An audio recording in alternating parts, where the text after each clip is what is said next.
Got a doctor's appointment for man. Weak man. Is he?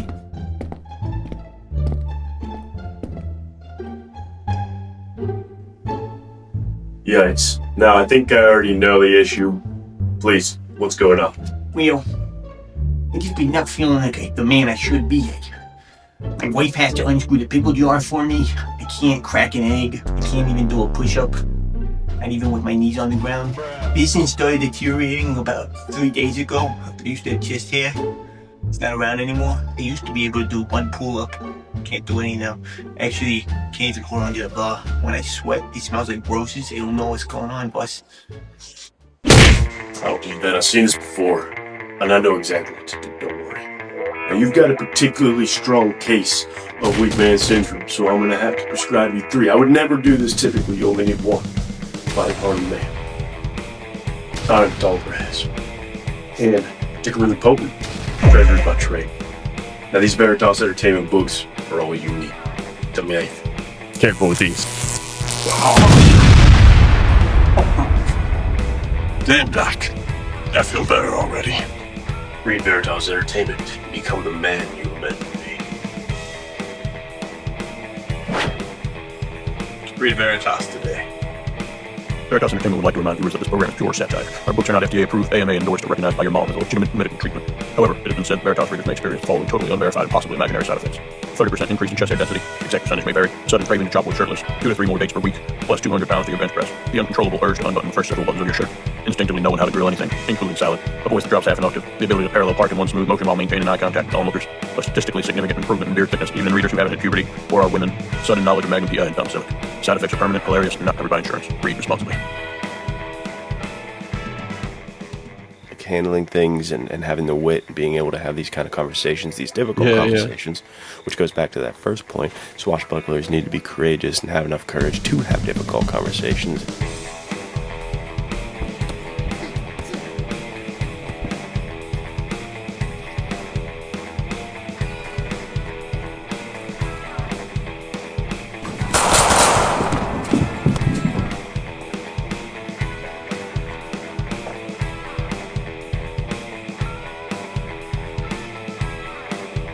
Welcome back to the Men's Adventure Fiction Podcast, everybody. We are here with the great Nathaniel Hummel, who has a book on the way. But before we get into that, just wanted to say, hope everybody's doing well. Hope everybody's finding some time to get off the internet and have some fun, some swashbuckling adventures, and kind of be with the family, be with the people you care about. Just enjoy your life. Remember to just go out there and enjoy your life. I know Nathaniel and I have been having some conversations on that. Just trying to live it up as a swashbuckler, you know what I mean? And a lot of that means putting the phone down and going out there. So, yeah, hopefully you're listening to this podcast, it fires you up, and you go on an adventure. Nathaniel, have you gotten to do any adventures or swashbuckling lately? Yeah. I actually, last week, exactly a week ago at time of recording, I got to go out and wander around the woods and put in the finishing touches on In the Heart of Alexandria for edits. So that was pretty nice. It's nice. I hiked up to this big overlook and sat on some boulders and looked out over the Susquehanna River. It was real cool. But yeah, dude, I can't agree more about the idea of trying to get off your phone. Especially, we are super sad stuff with Charlie Kirk passing away and all that, and I mean now more than ever, social media is just an incredibly toxic environment. Just everyone is going crazy on there, and you basically hop on there. I mean, there's the people that condone the assassination, which is crazy, super dark stuff, and it's just you can lickety split end up in this wormhole of very dangerous views jumping back and forth, and people just kind of losing their minds in every direction. So it's super stressful, super sad times. And to Luke's point, this is the primo time. There's a lot to unpack with all of that stuff, but more than ever, the number one thing I think is take the priority off of being in this never world of the phone and focus on the people that you love and building up kind of the family values and the society that you want to within your family, you know, like love the people that you have while you can, and enjoy life, because it could be snatched away at any second. Super, super wild stuff. Yeah, dude, well said. We definitely don't have to, we're not a political podcast or anything, so we don't have to go down the rabbit hole, but I think social media, this event accelerated a lot of thoughts I was already having about, like, dude, this is not a great environment for mental health in general. And in particular, that kind of video that was circulated, that used to be something hard to find, that you had to go seek out. And the fact that it's just occurring to me, like, we just had a bunch of them. We had the stabbing on the train, too. Anybody could have a phone. A kid could have a phone, and that could just pop up and just be there that easily accessible. I think that's weird for our society, that we could just see that in HD right off the rip, rather than having to go to a weird website like we used to have to if you wanted to see some weird, violent video. But I think that's where we can just definitely leave the discussion for now. But this is where the Discord, it comes in if people wanted to have longer, more in-depth conversations about this, the chat, things like that. But we're here for the Swashbuckler and kind of which, to that point, now more than ever, I feel like our society needs that kind of swashbuckling archetype, where it's like, which we've boiled it down in the swashbuckling archetype at one point before, but I think that now, especially in light of recent events, just in general, to Luke's point about mental health, I mean, fear, anxiety, worry, those are the number one things that people are feeling. I think that there is, when something like this happens, or any sort of big thing happens, I mean, Luke, you're a primo example talking about the stuff with your heart and how it is possible that, like, you could go any second. On one hand, it is like, depending on how you handle that outlook, you can become very like, I gotta hold on to life with everything in me, and I can't like ever rest or relax because I could die. Like, I need to, and it can get really like stressful, and you have to hold on to it with control. But then the other side is like, oh man, I could go any second. I'm not gonna waste the time that I have worrying and being scared. I'm gonna try with all my might to live life to the fullest every single second of the day. And to Luke's point earlier, I mean, you're definitely not living life to the fullest sitting there looking through your phone trying to find an Instagram video to satiate you for a little bit, so it's super, super interesting stuff. To bounce in off your first point into my first point, if you'd like, about swashbucklers, is courage was like the first thing that came to my mind when I was starting to take the quick notes, where you kind of like the fear and that mindset. When I see or think about the swashbuckler, courage is kind of one of the forefront things on my mind, because he's always the bold one, standing out, swinging from the rope, like he's the one challenging the guy that nobody wants to challenge. He's the one stepping up, and that lesson in and of itself, for mindset and for philosophy of you choosing courage over comfort, that can help you in life in every area, because it's so easy to go with the flow and or like kind of get set in your routines. And courage doesn't always mean like, oh, I'm gonna go fight somebody, or like, do something dangerous. Courage can mean like, I'm gonna move out of my comfort zone with writing. I'm gonna try to like, if you're someone who has never done one of the short films, I'm gonna try to do one of these short films, or I'm gonna talk to that girl I've had a crush on. Like, courage is just so useful in so many areas. You don't have to have it just in these adventurous, violent ways that we think of for our adventure like stories. The daring do. Yeah, like courage to even speak your mind, courage to just be different or do different things. I think that stands out to me. I don't know what your thoughts on like courage and the swashbuckler. Yeah, dude, that's super potent. A great concept. I think it is truly. When I think of swashbuckler, I think that they're the type of person who kind of laughs in the face of danger, right? And I think that is courage on full display. Like, there's a John Wayne quote, which John Wayne is really not a swashbuckler, but it works here, I think, where he says, courage is being scared to death but saddling up anyways, And I think that the swashbucklers like that fully fully broken down to its base parts where it's like, dude, I am definitely terrified. This does not look like a good situation, but it doesn't matter because being scared is actually a good part of being alive. You know, like it pushes me out of my comfort zone and it pushes me to become a better man, a better speaker, a better man of action. You know, like, I mean, I think about every single time in my life where I've had to talk in front of big crowds and my stomach gets the butterflies, my hands get a little sweaty, I have a hard time catching my breath, and I start talking, and a few seconds in, people are laughing, but not at me. They're laughing because I'm, like, funny and I said something good, you know? It's like, dude, I'm actually, like, if I can get into the spot, I get comfortable in this situation, and I can just talk and reach people, you know? And I think that that's, like, the sort of stuff that you lose if you let your fear rule you.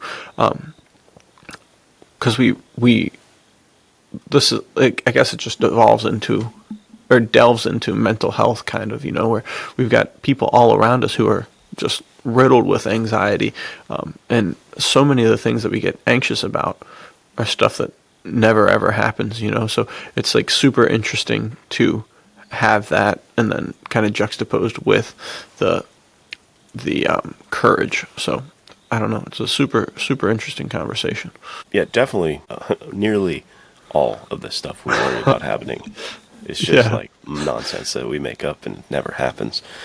And think about how much, because that's the other thing, is like time is going to pass, these events will or will not occur, regardless, but you are choosing to add the extra turmoil and frustration for yourself by harping on it and giving anxiety, because I mean, nothing that you're going to think in your head and worry about in your head is going to impact, you know, the future occurrence that you're worried about. You can't sway it unless there are. And that's the thing. If there's things you can prepare for, if there's things you can change, if there's things you can get ready, do that. But after that, if you choose to just keep spiraling mentally, you're adding extra stress and stuff that you know will cause you turmoil rather than the actual event and the damage it'll do.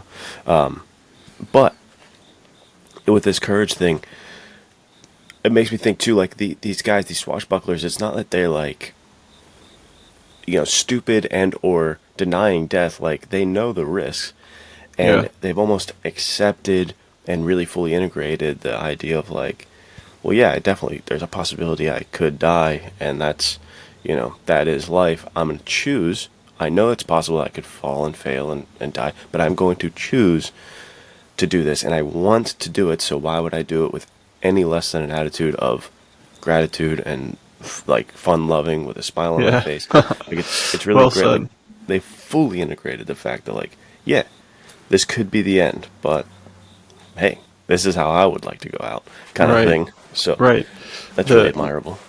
Not letting the end limit them, kind of, in any way, shape, or form. It's like, it's almost like if you could know when you were going to die type of scenario. You know, like if God just gave me the death date, you know, and I knew it was in like 15 days or 25 years or whatever it might be.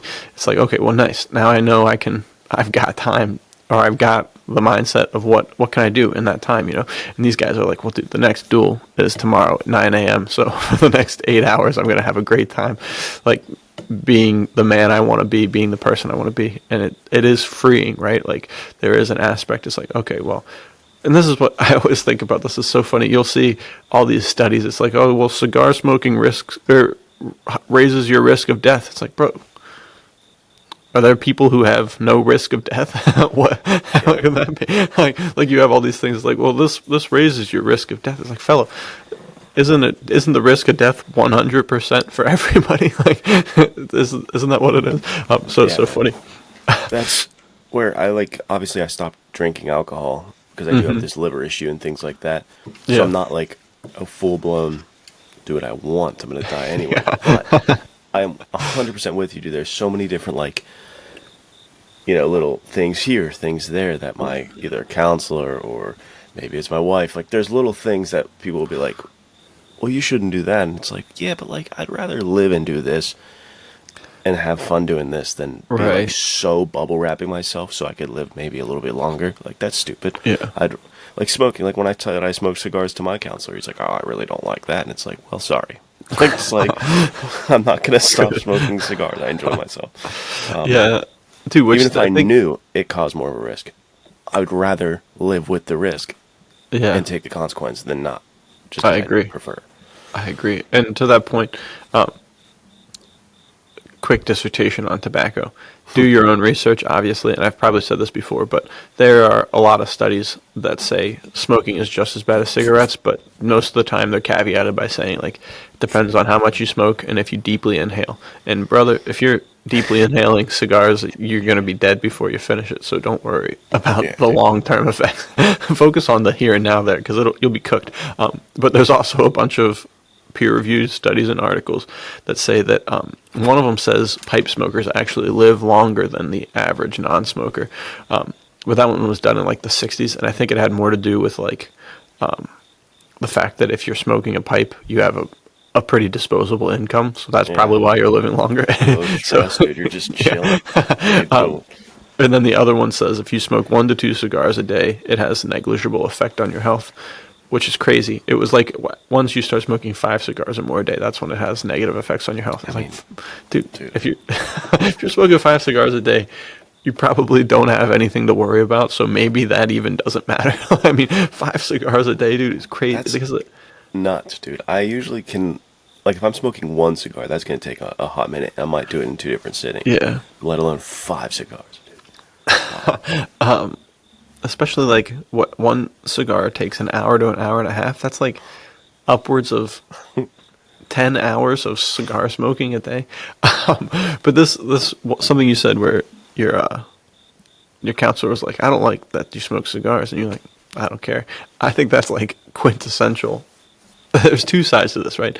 So the swashbuckler archetype, the swashbuckler person, one, first of all, doesn't really care about what anybody else thinks. They have their own thoughts and principles that they're going to follow through on, right? So it's like they're more than happy to be like, okay, good for you that you don't like that. Like I'm not, this is not going to change what I want to do. And then there's another side. And this is a super interesting topic that I haven't really thought about. And it's interesting because there's one way that you do it that I think is very not masculine and not good, and then there's another way that you do it, which is like the ultimate handle of masculinity. And it would be prime examples of swashbucklers are the Scarlet Pimpernel and Zorro, and both of those guys have the secret identity is the swashbuckler guy, and the other guy is kind of like a more reserved, less cool guy. And I think that this is a really interesting concept, right?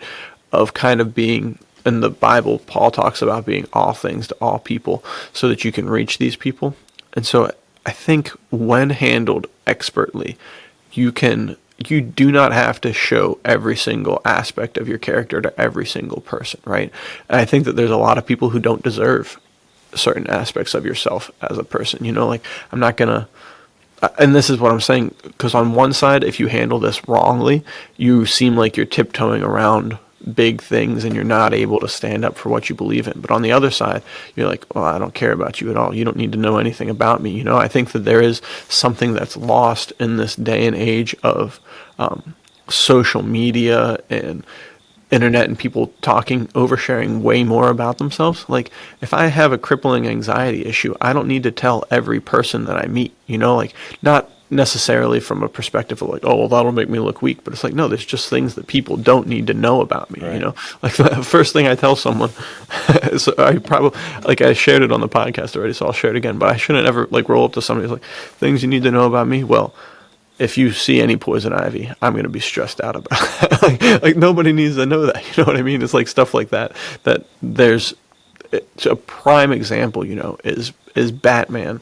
Like Bruce Wayne, dude, that guy is an international man of mystery. Bond is an international man of mystery. So I think there's something to be said for, I don't need to be a completely open book to every person I meet. Like there is goodness and quality, not necessarily, if only for aesthetic purposes, dude. It is cool to be mysterious. You know what I mean? Like it's a cool masculine trait. Like, sure, you need to have tons of relationships where your integrity is shown and you are the same person across the board and people see that, but you also can have levels of yourself that you kind of tone down or aren't like you're not a.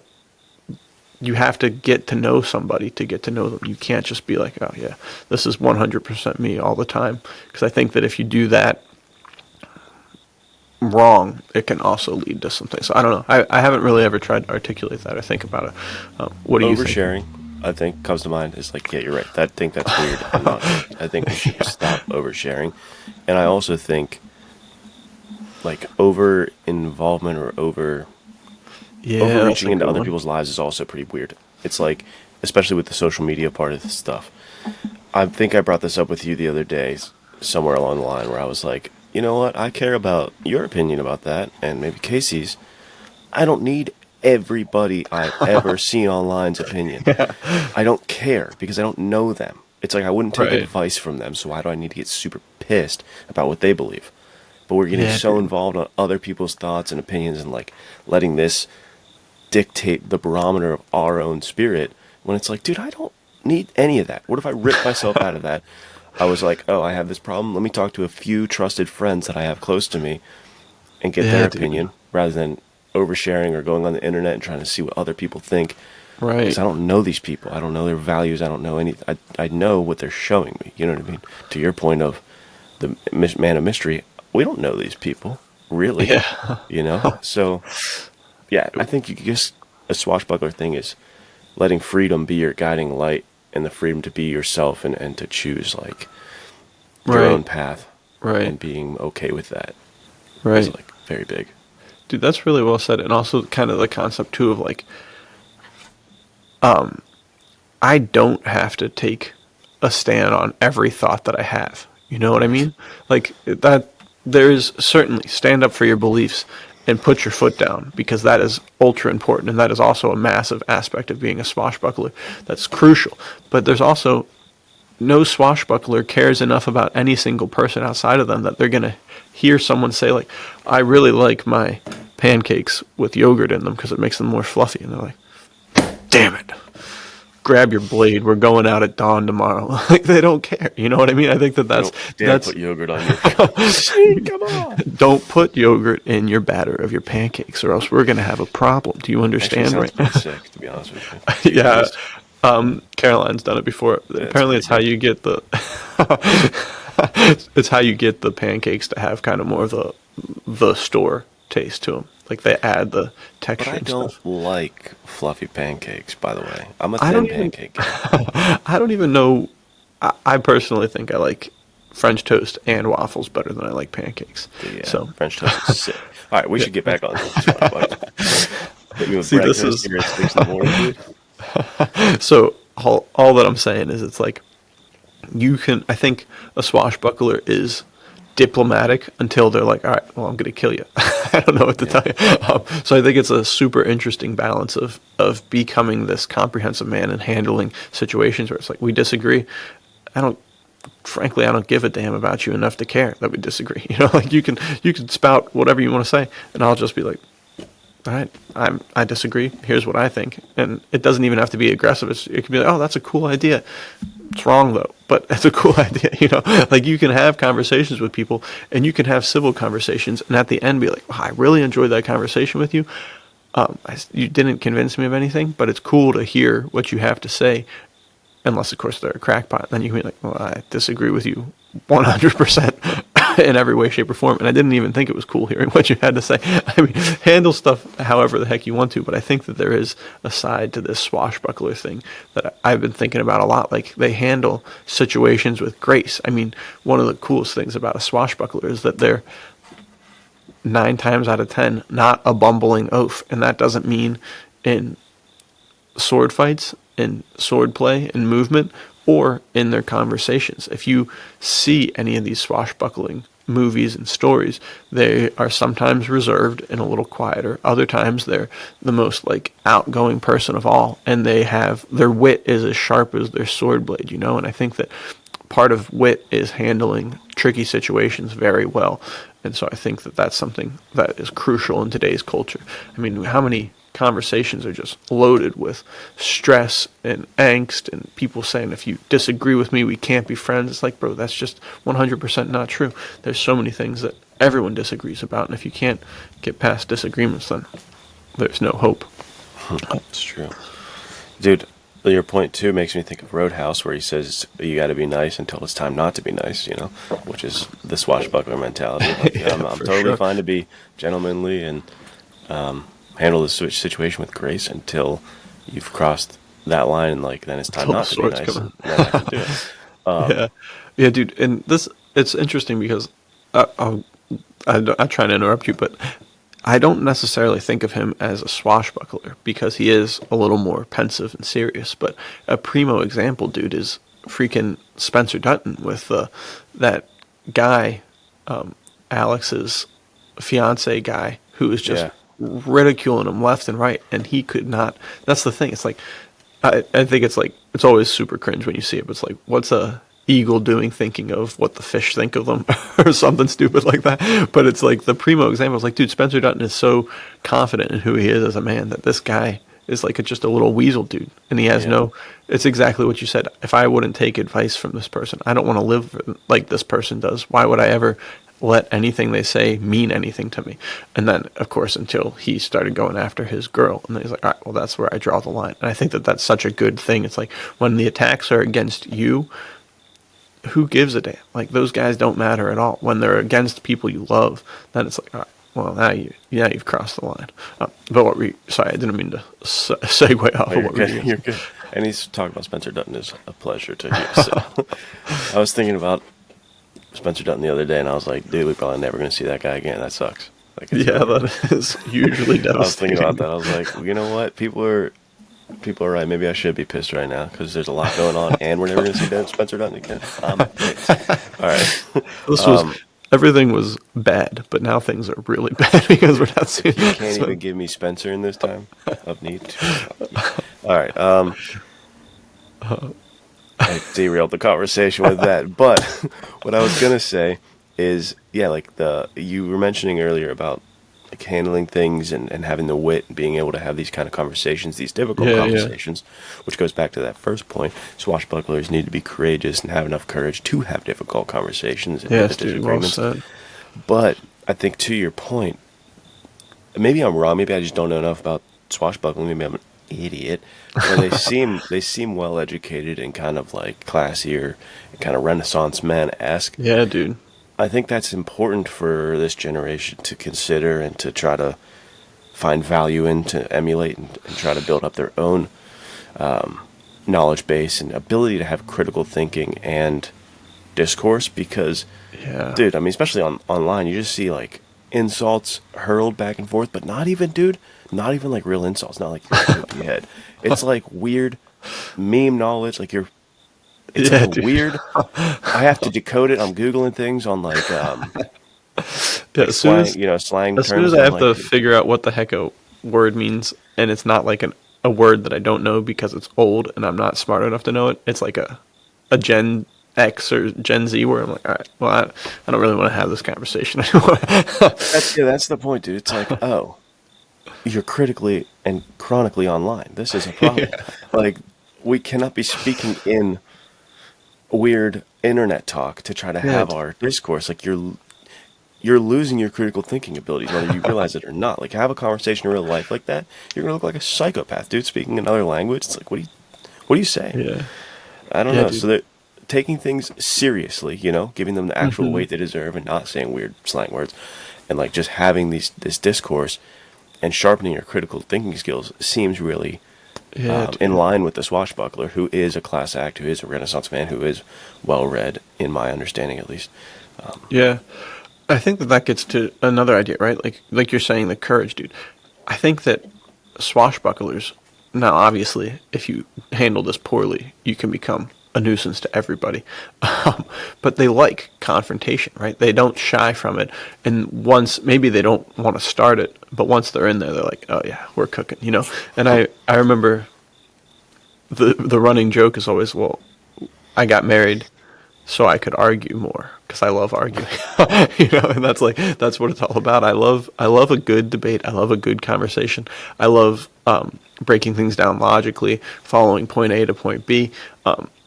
It's cool to see, and this is where a lot of the issues rise, is when you're debating somebody, you can see where their logic comes from, how their processing works.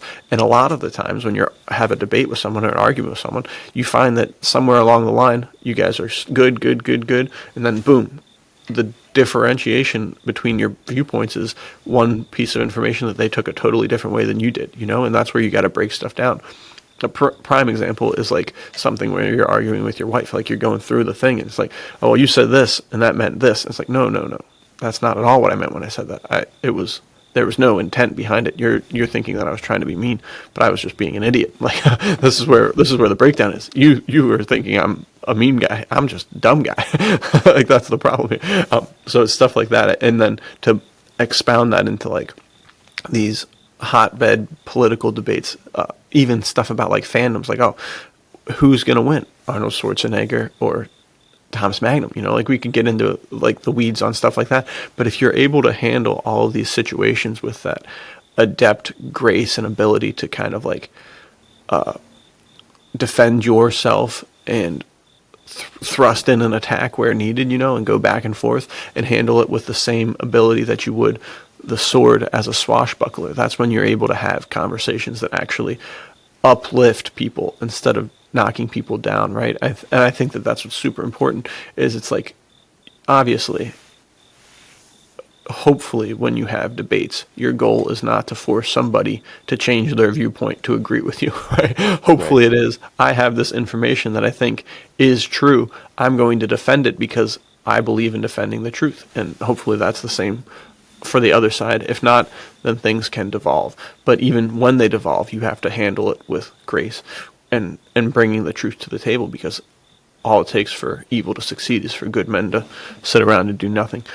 So it's super cool stuff. I really like the idea of like bringing the swashbuckler mentality back in everyday life. Like, dude. Yeah. The swashbuckler with his playfulness, keep that in mind for some of these debates that you were talking about with fandom. Yeah, it's like, dude, let's remember the context of what we're speaking about. This freaking which Indiana Jones movie is the best? Imagine, you and I are having this debate and you're saying you don't like my answer, and we get to the point where like, dude, you're an idiot. We're not friends anymore. Stupid idiot. Over like a fandom, which seems like a joke, but I'm guarantee this happens all the time online. Like people just start going from, oh, you like that movie, and then they just are ripping each other and meaning it. And it's like, you and I have definitely had disagreements on certain things, particularly like the Predator, Dutch versus Thomas Magnum, dude. Get out of here. Which I'm right about, of course. Obviously you're not. But it's like, it's always been playful sparring. It's never once been like, dude, you're so wrong. I can't believe I don't want to do this podcast anymore. I can't be with you. Like, it's never gotten to that because we remember, right? Oh yeah, it's literally just a fun debate about a fandom. It's silly. Well, dude, and that's what I feel like. That's kind of the thing too that needs to happen across the board. Is it's like we've gotten to this point where it's like, oh, well, if you don't agree with me, that means that you are an evil person. And nobody, there is probably like, I mean, there's a good deal of evil people out there, right?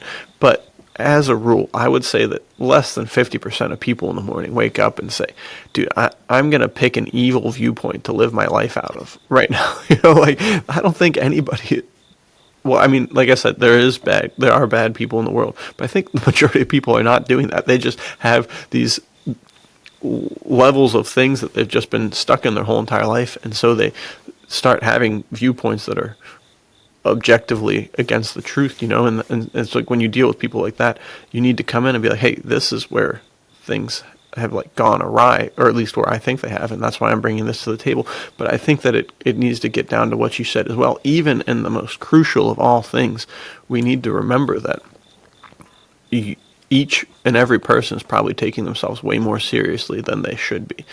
Like we think that we know everything, and it's like, if you don't, there's no one who knows everything, and so it's like, and to your point, it's like, dude, am I willing to blast every single relationship I have? I mean, even I'm talking like with family members who disagree with me, am I willing to knowing that I could get in a car accident tomorrow and die and not see these people possibly forever, is that enough for me to be like, oh yeah, you're stupid and I hate you now? So like, dude, I could die tomorrow, you know what I mean? Like, All what? because I thought Dutch was going to win, dude. That is It's crazy. Is that really what I want the thing that stops Right. the Men's Adventure Fiction podcast from? Which I think that this gets to one of my favorite attributes of the swashbuckler, and we've kind of circled around it, and it's kind of come to the point several times. But I think that, and we may have said it to some degree, but it really is the fact that a swashbuckler is so focused on what they need to adjust in themselves and how they need to work as a person, that there is no kind of comparison and no concern on what other people are doing. You know what I mean? Like, I think this particularly comes to mind every time that I go through a phase where I've been working out and I don't feel like I'm reaching where I need to be. And it was particularly bad when me and my brother lived at my parents' home. So I'm like 18, 19, 20, something like that. And we would talk and be like, dude, I just don't think like I'm muscular enough, you know, like what's going on? And he would always hit me with that. And then when he was saying it to me, I realized, like, dude, James Bond has never thought that, you know, like Captain America was never like, dude, you know what sucks is like Thor is a little more jacked than me, and that's not good. Like, no, they're not thinking That's about that. hilarious, dude. Well, it's especially true too when you think of it's like, dude, I could sit there and I could think to myself, damn it, I don't have the body fat percentage I want. My waist is too big. My arms aren't big enough. And then I'm sitting there thinking that, and that takes me out of the fight for going. And like, the whole point of having a good body is to go do badass things with it, right? Like, if I'm over there like, oh man, not muscular enough, I'm not gonna be inspired to do the things that are the benefit of having a sick body. You know what I mean? So I think it's stuff like that. Like, I promise you, Zorro was never like, the only time Zorro was ever like, dude, they've got more money than me, was when he was like, well, that means they probably got it illegally and I gotta go steal it to give to the poor. You know, like, he's never like, oh man, they've got a nicer mansion than me. Bro wasn't thinking about the other people at all. He is like single-minded in his determination. So I guess that's kind of the overarching point, is you need to have a mission and a plan, and that needs to be your goal. You don't need to be thinking like, oh, my mission is to be either one, better than everybody, or two, like, my mission is to compare myself to everybody so that I know when I'm doing things cooler than them. Like, no, that's not it. You should be so goal oriented that you're not even worried about what other people are doing, you know? And I think that that's lost in today's society for sure. Yeah, dude.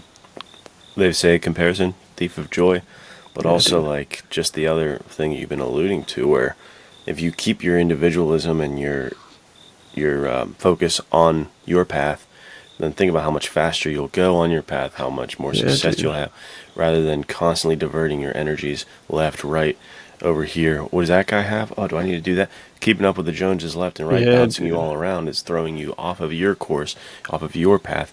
So having that confidence to believe, okay, I know it's right for me, and I'm going to go ahead and, like you said, have a plan, put my target out there, and I'm going to run towards my plan.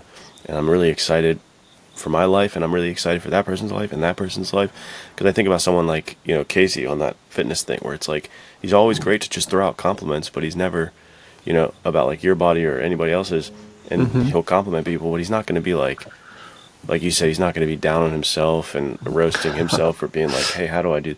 But like, he's just fun loving about it. He's like, dude, you're absolute animal, you're a beast, like, that's amazing. Yeah. And then he's just doing his own thing, because again, it's him versus him. He knows, okay, if I'm not happy with how my body is right now, then what do? I'm going to go train a little bit harder. I'm going to do what I need to do, be more disciplined. I'll look at where I'm Right. lacking, rather than see, what do I not have? What, you know, why is this person better? Like, it's always got to be internally focused and what you Yeah, can do. dude. Very well said. And I think too, when you were talking about that, it made me realize that, like, how many of us have our identity based off of other people, you know? So it's like, you want your identity to be well, as a Christian, I believe your identity comes from God. But as if you were not a Christian, I don't think you'd want, no matter where you get your identity from, I don't think you want it to be from, oh, I identify myself by how I don't measure up to others. Like, that's crazy. That is not the way to live at all. Like, nobody, I feel like the only characters you see who are living like that are always bitter and angry and end up being the bad guys because they're like, oh, they have something I don't have. I need to do whatever it takes to get that. Syndrome from Dude, freaking primo Incredibles. example. That's like, that is what happens when you look at someone and think, oh man, I wish I, like, why do they have that? And you get all bitter and you're like, you're thinking, oh, I'll show them. It's like, dude, that is not the way to live, out of resentment and bitterness and like discontent for yourself. Much better to, like, Mr. Incredible, dude. That guy was like Chubster McGee at the beginning. He was like, let me train, let me get involved. He got a purpose, he got meaning again, and he was on after the path. Kind of made the mistake of not telling his family at all. Almost got destroyed, but right. He was maybe a little too mysterious. A little too man of mystery. That made me think about something, but dude, it's running away from me. I can't remember what it was. If it does run away, I have another point to pivot on that you're good at. Bring your other point to the table. Right. I'll think about this one in the meantime. This is a primo Nathaniel spot, because I've always been a fashion guy, a style guy. I got best dressed in high school. Not a big deal. No, I'm not going to take autographs. But when I met you, I was like, dude, this guy knows how to dress. And I really appreciated that. And it made me have a whole nother level of respect for you. But I think another point of the swashbuckler is that style matters. Not only just like I got to fight with style. I'm gonna be cool. I'm going to do but also like physically, they dress super well. They like are classy individuals. And I think in our lives, if we're going to be swashbucklers, we gotta present ourselves well. Dude. We gotta dress. I mean, this is 6 a.m. Don't judge me. I wear a hat and whatever in the morning. But if you see me in everyday life, I'm gonna actually look. I'm gonna have my hair done, and I'm gonna have a button on. I'm gonna have slacks on.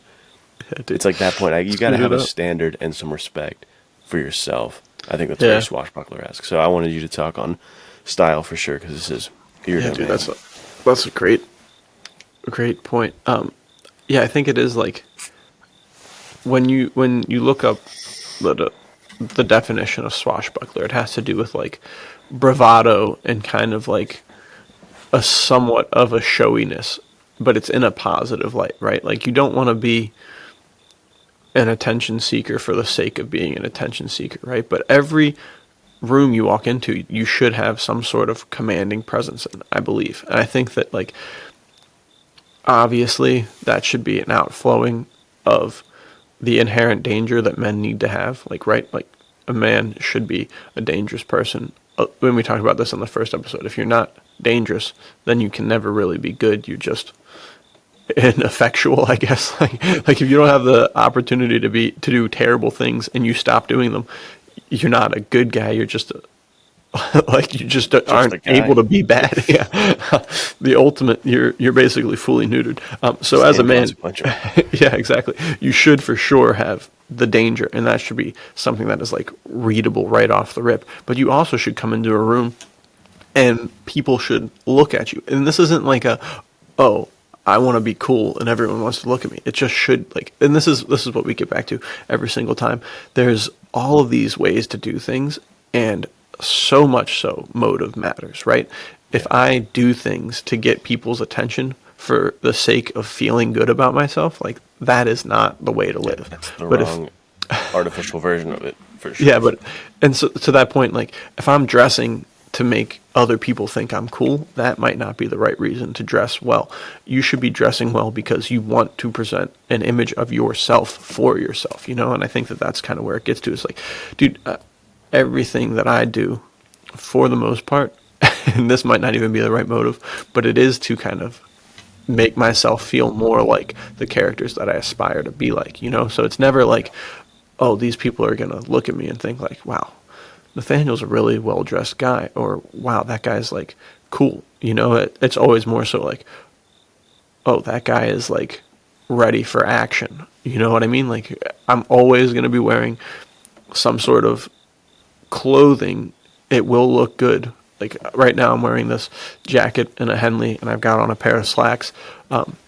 but I'll always wear stuff that looks sharp, but also I'm wearing combat boots, that have aggressive tread. I'm wearing something that is ready for me to trek through the woods for days for. I'm wearing multiple layers because I know that if I get my car, my mom would always tell us, she'd always say, make sure you've got gloves and a hat in your car, because if that bad boy breaks down in the middle of the winter, you're going to have to walk to the gas station and get something, and you don't want your hands to be frozen off. It's stuff like that. Like, I always wear multiple layers because, dude, say somehow I end up on this hike deep in the woods and I'm stuck there for a few days. If I don't have a jacket I can turn into a blanket and help me, like, from the fire, then I'm cooked. You know what I mean? It's like I'll put the fire on one side, the jacket on the other side, I'm good to go.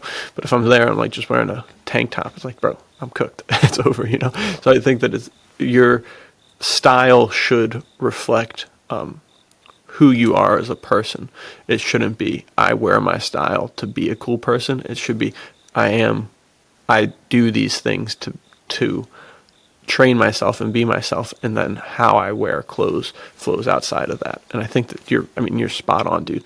That's like, the swashbuckler enters a room and you can expect many things from them. You can expect that they're going to be dressed for the occasion. They may be the best dressed person in the room, but they also may have handled it well enough that they blend in with everybody else. But they certainly, you're never going to look at the swashbuckler and be like, bro, what are you wearing? Everybody's dressed better than you. Like, that's not the swashbuckler. You know that the swashbuckler, when you have a conversation with them, it's going to be well thought out. If they have debates and arguments, they're going to have intelligence behind them. They're not just going to be spouting their mouth. And you know that when it comes time to rock and roll, dude, they're going to be able to bring the heat, no problem. So definitely something to aspire to be. Beautifully said, dude. Yeah, your philosophy on clothing has always been like, dress for the job that you want, and meaning that, like, there's got to be authenticity but under the layers of this.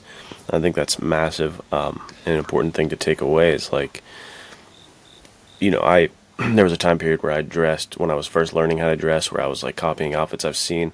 Yeah. You're wearing suits and you're a sophomore in high school, you look like an absolute doofus because it's like not in line with who you are.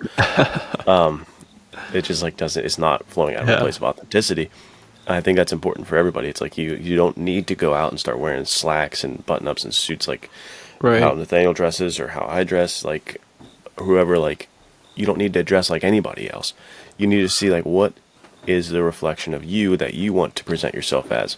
And this is where it comes to like my dressing philosophy of, I just have a standard that I want to present myself as. Yeah, not dude. for, like you said, not for you, but for me. Like I don't want to. That's why I tell people like my wife is always like, dude, just put on sweatpants, or like go to the store. I'm like, no, I gotta fully get dressed every time because I'm never gonna be seen out of this house with sweatpants because it's just inappropriate, dude. I'm a grown man. I'm not gonna be seen with freaking sweatpants on. So it's like I have my own personal standards that I want to hold up, and so making sure that it's all coming from a place of authenticity is not only swashbuckler-esque, but it's also very important. Just so like, when you're getting into fashion, if this is something that's new to you, like getting, dressing up, it's definitely going to feel a lot better if it's coming from a place that's real rather than like, ooh, what am I wearing right now? I feel so weird, Like, it's not great. If you don't feel good, you're not going to look as good because you're going to look super uncomfortable. Right. How sick does Bond look when he walks into the room with his tux? Like he's comfortable in that thing. He's feeling good in that thing. He's ready to go. That's super well said with the concept of like, because there's even things that I wear that feel almost costumey, right? And that's not what you want. You don't want to feel like you're cosplaying because that's not good. So it is, if you are like if you're watching this and you're like, I want to up my game, but you're just like a gym shorts and t-shirt kind of guy, like take it slow. You don't have to go straight from like that to that. You can, I'm the tux guy now. I don't know what to tell you. Every time you'll see me, I'm going to be wearing a tuxedo. But it can be, you can just find kind of transitional pieces where it's like, okay, well, I'm going to start phasing out my, like, I don't know, graphic tees or something like that, or my tuxedo shirt. That's the one that's like a t-shirt, but it has the tuxedo printed on it. Like, I'm going to make a conscious effort not to wear that. And it literally, good style can be as much as a nice pair of jeans and a white t-shirt. You know what I mean? Like, you don't have to, and this is where, Yeah, it gets to figuring out what works for you. And if you're fully committed to wearing the shorts and t-shirt the rest of your life, get the hell after it. I don't care. You do that. Just know that that's probably not what a swashbuckler would do. We need to caveat. If you're doing that, let's not have the mustard stains. Let's not have it ripped up. Wear it, Well making said. sure you got clean, high quality version of your graphic tee and shorts. That's like Right. no matter what you're wearing, you can present yourself well. And Well you gotta, said, well it goes to hygiene too, making sure you're brushing Yeah, your dude. teeth. Like, well, come on, like you can take care of yourself without being a stylish guy. And Yeah, like, for really sure. present well. Right, and to that point, it's like I said, I really don't care how you dress. I think that you need to, that the disconnect though is if you're like, I want to be this type of person, Yeah. and you're not willing to understand. Like, you gotta fearlessly search the things that you aspire to be and be like, all right, well, what does this person do? Why are they doing what they do? How do I be like them if I want to? And that's the other thing, to Luke's point earlier with old syndrome. You don't want to hero worship to the point of like, I hate you now. Like, so be your own man and do your own stuff, but cultivate the qualities that you enjoy from, that's what it is. Like, there's a lot of people in my life that I really look up to, but I do not look up to any single person in every single aspect of who their character is. Like, there's always something that it's like the broken clock is right twice a day kind of thing. Like, every single person you meet has some good quality about them. Hopefully. Some people are just like, don't worry about them at all. But you can always take good things from bad sources. But you should never. I don't think that there's very few people that you should look at and be like, yeah, I'm pretty much just going to do exactly what they do, like 100% of the time. Jesus. Amen. I don't do that. Amen. Well said. Yeah. Like, even if you go to the Bible, like, dude, King David is a super admirable dude, but he also had an affair and then killed the husband of the guy he had an affair with. Yeah. So crazy stuff. That's like that's where it gets to, like, you got to make sure your heroes are. You're not like making them the god of your life and be like, oh, what would James Bond do? I don't know. Maybe sleep with every woman he finds. I'm gonna have to start trying to implement that into my own life. Like, no, bro, Right. that's No, you can't do that's that. not the stuff James Bond does. That's good. Like, avoid that one. So yeah. If Jocko Willink, who wrote Dichotomy of Leadership, wrote the Swashbuckler book, it'd be the dichotomy of like honor and playfulness. Like that, Yeah, dude. that line seems to be where we're juggling the whole time, where it's like, you Yeah, gotta take well yourself said. seriously, not too seriously. You gotta have substance. You gotta be substantive. Yeah. Not smart. But you gotta have Dude, some. he's not taking himself some- seriously. Yeah, In a you good gotta have some substance behind you, but you also can't take yourself too seriously. You can't be like it's like there is this fine balance with what they do, and Yeah, it's dude. great. Like, and walking that tightrope with panache is the swashbuckling way, dude. Like having Hell yeah, brother. some fun and a smile on your face. I think that's what's so cool and alluring about them. Is it's like, Yeah. oh, look at this guy. He's he's the life of the party. He's got to be a doofus. You start talking to him. It's like, oh, dude, this guy's really smart. It was like, these two things. Well, dude, this gets to a concept that I really like to talk about, and we don't talk about it enough. But we have talked about it before in the podcast, so tune out if you've heard this too many times already.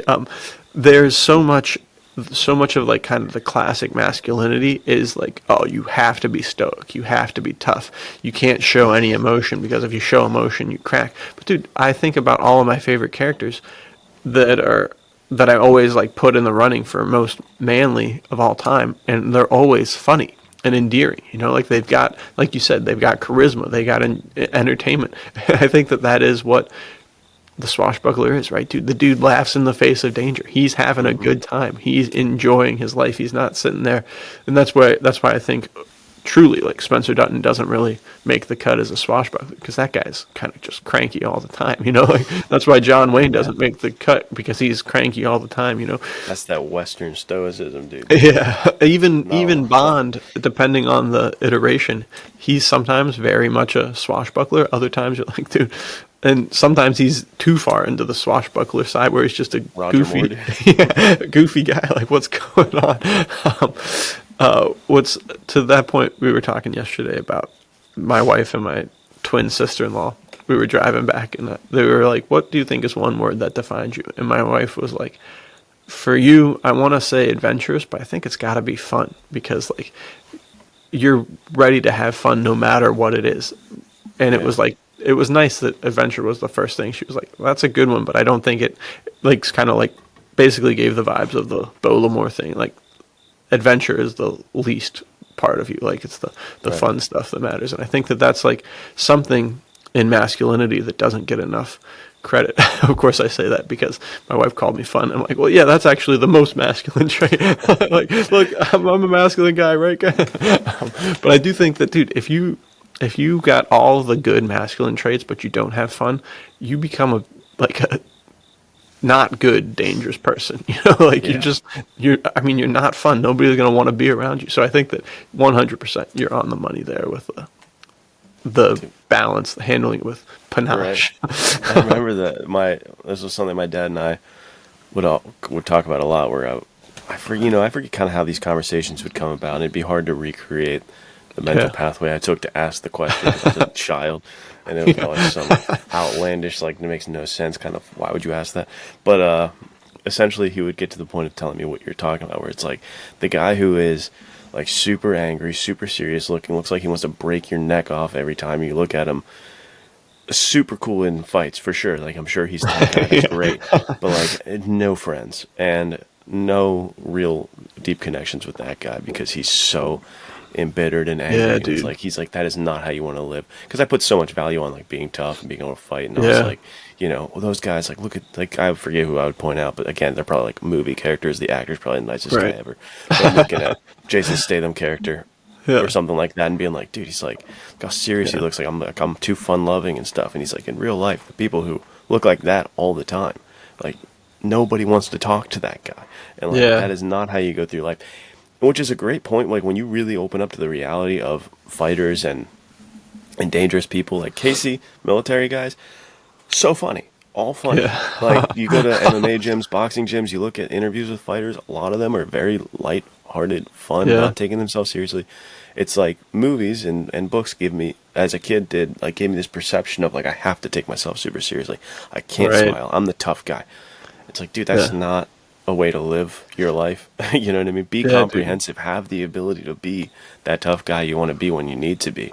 But if you can't just have a fun conversation with your friend or your wife, then, dude, I don't want to have you around. You're bumming me out. Yeah, I mean, to that point, I've got a shaky relationship at best with my dad, and there was a point when I was like 12 or 13 where he's a lot older than me. He's like 50 years older than me, something like that, a little less than 50 years older than me. But there was a point where at like 12 years old, he stopped having fun, and he became, I guess he was probably around 60 at that point. And I think that he had a shift of realizing like he was going to die soon, which is surprising because he should have known that earlier, you would think. But he got very like regimented and super serious, and was like, no, we don't have time for that. Don't you know how late in the season it is? Like, which is a Bible a verse that talks about like, for the time is short. And so he just got super fired up about that. And it's like, I didn't want to be around that guy because he was always doom and gloom. You know, it's like, no matter how masculine and how cool and tough you are, if anytime somebody talks to you they get depressed at the end, they probably aren't going to want to spend time with you. It's just like, it's a fact of life. It's like Eeyore energy, you know, like nobody wants that around. So I think that character comes up, I just want to get that. Elbow that guy. Life is bad, but the weather's okay. Like, get out of here. Your tail's over there anyways. Go get your tail. So all of that's to say, yeah, dude, the comprehensive man, crucial. And I think the swashbuckler is one of the most primo examples of the comprehensive man handling. I'd be remiss, dude, to end this episode without talking about Giacomo Ferrentino. So thanks, man. It is out right now, right, for these people watching? I think Change of Heart is. Change of Heart is. When is... But In the Heart of Alexandria goes live next Tuesday. So we're 6 days away. So they are about to read the coolest swashbuckling story that's happened in the last century. I don't know. There's not enough swashbuckling stories, so I appreciate you bringing it back into the forefront, dude. I appreciate it. Sword fights. Man, if you wanted sword fights, this book is the one, dude. The amount of action you put into this book. I thought I could put action into a book. With Fire in the Tall Grass, I was like, there's a lot of action. You said, oh yeah, hold my whatever drink. You drink water. Hold my water. Let me take care of this. And you put some serious amounts of action. Thanks, man. With characters that I just absolutely love, dude. And it wasn't just Giacomo Ferrentino. You had a whole cast of just compelling characters. And you created a world that opens up wider and wider to the point where we've had, I think, almost an hour-long conversation. We're going to have more hour-long conversations about the implications of this book. This is... What do you want to tell people about Heart of Alexandria before we set that up? I'll talk a little bit about Jacques. Jacques is a super interesting character because he's certainly a swashbuckler, but he isn't necessarily super funny. But I think where he is fun is he loves to fight, right? And I think that kind of gets to the heart of it. Because you can have a swashbuckler who is a little more stoic, but as soon as the swords come out, he gets a smile on his face. You know what I mean? Like he's there because he wants to challenge himself. He wants the danger. He looks forward to testing himself against other men because he knows what he's capable of, not because he has to prove that he can handle it, but he's ready to enjoy himself fighting. And that's where he comes fully alive. So super cool character for that purpose. This one takes place about 3 years after the events of Change of Heart, and it is there to flesh out the world. So the prologue is immediately after the events of Change of Heart, and he's on a train with one of the characters from that first story, and they ask him, why are you so committed to tracking this person down? It's like, I don't want to talk about this, but he's like, but I guess I will, because we got a long train ride. And so he goes back 3 years earlier, and the French Foreign Legion, this is where, we'll talk about this a little more next week, I think, but a brief overview. The French Foreign Legion is sieging right outside of Kandahar in Afghanistan, which is called the ancient city of Alexandria, Arachosia. And they're out there, but their supplies get struck by the enemy, and they only have, they had 4 months of supplies. They have no more supplies, and they're 2 months in. So they have to break siege. But Jacques knows about these secret tunnels into the city, and so they send him by himself in there to get through the city and lower the gates so that they can go in and save the city, because the city's under an oppressive ruler. So pretty cool. It's one man against 25,000. And the setting is unreal, dude. Those underground scenes are so sick. Yeah, it's very much inspired by El Borak, a lot of John Carter of Mars stuff. But it's all grounded in reality for the most part. There's some slight sword and sorcery elements, but I think you guys are gonna love it. If you like action, if you like adventure, this is it. And this is what I was saying. This it is kind of, it has the pacing of a John Wick, but it has a really, really impactful story. And I think what John Wick gets wrong is it is solely action. This book is 100% adventure, and it's the outflowing of adventure that leads to the action. So yeah, it's crazy. Well, it's a good one.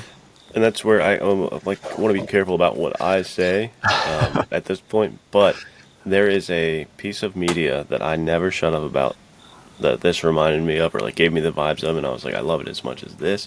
Yeah. I'm not going to say what it is because it would mess things up. But dude, I was like, when have I ever seen a book remind me of this, or give me this feeling? And this finally did. So that's why I love what we're doing at Veritas and finding authors like yourself, who are putting out these stories that I genuinely can't believe are getting made today. Where it's you look at a lot of what comes out and you're like, nah, that's okay. Maybe there's something in there I enjoy. But it's why don't they just make them like they used to? It's well, Veritas luckily is, dude. You are luckily writing exactly what I want to be reading. Yeah. So it's a pleasure, dude. Well, I was thinking about that too. Even with I haven't seen it, but the trailers for a Working Man look super interesting to me. But there's also just something that I'm like, this isn't classic adventure. It's surely action and adventure, but it isn't like the pulp stuff. Nobody is telling pulp stories, you know what I mean? Except for maybe you could count Mission Impossible in there with kind of the thing, but everything is so modern. There's no really kind of like old world feeling. And that's what I want to bring to every story I write, is I want you to be like, I wanted to have that timeless feeling like, oh, this could have been written in the 1920s, it could have been written in the 1950s, it could have been written now, but all of them are going to have that same through line of like, okay, this is clearly old style storytelling. So if you like that, definitely check out. Dude, I think the world's hungering for it too, because you look at Peacock's top 10 list right now of movies. It might not be exactly this now, but it was The Mummy. It was Mummy 2, and then it was Puss in Boots: Last Wish. Let's go. I was like, dude, this is all like swashbuckling and adventure. Dude, yes. Like, the world loves this stuff, dude. That's so Just cool. make more of it. So we have your book, In the Heart of Alexandria, coming out, and then I wanted to run through a couple other things that Veritas has we are coming out. stacked. The last 3 months of 2025 are. You're gonna find I promise you're gonna find your new favorite book there. It's literally loaded. What we're about to say isn't even all of it, right? We still have some secrets, some things up our sleeves, but essentially the next few ones to look forward to are In the Heart of Alexandria, the Giacomo Ferrentino adventure we just talked about. Then we have the Boys Book of Adventure, which is like the P3 edited collection or anthology of short stories for young men that both Nathaniel and I wrote for. And there's fantastic. other authors in there as well. Super exciting. Yeah, super exciting stuff. I mentioned how like this is exactly what young men need right now in these super dark times. We need like adventurous, heroic, and value-driven stories that kind of implant that spirit in their heart young. So if you have young kids in your life, you have a boy, younger boy in your life, got to get them the Boys Book of Adventure, Dude, like, without a doubt. This it's also perfect time to get it for like Christmas coming up. So definitely think about that. But I've got the neighbor to the left of my house there's like a 12-year-old boy there, and he and his buddies were out there playing Nerf one day. I got home from work, I grabbed my Nerf guns, and I just went out and started blasting them. So I definitely think I'm going to talk to his parents, and if they're okay, I'll give them a copy of Boys Book of Adventure, because it's exactly what you want. Like, I mean, this kid's already there running around playing Nerf with his friends. You gotta get them those stories, dude. Yeah, dude, because and this is what it is. These are super uplifting. They all have a great kind of like, the moral is it's good to be a young man and you should do that. I think Zach Graffman talked about that on the podcast. He's like, you want people who are writing stories for young men that love young men, right? Like, so many people in today's society hate young men, and they don't want them to grow up to be grown men, So I think these were all written from a place of love, and and those stories it's don't really talk good. down to young guys at not all. at all. It's fantastic. It's great. And the next thing is also a collection that will be a little bit vague on, but it's in the, if you're a pipe smoker or a tobacco guy at all, this is going to be this is huge. A collection. Yeah, this is going to be really big, but we'll just leave it as massive for the tobacco and pipe community collection that you're going to want to get your hands on. Yeah, next for sure. We're going to be tabling at the pipe show in Vegas, October 24th, 25th, and 26th. Real life copy. In real dude. Life. Signed too. Show up. Man. Whoa. All right. So next one. Sorry. Next we have from Jeff Pintabona, who I think is a certified PhD in Western knowledge at this point. Writer of Longwood Trail.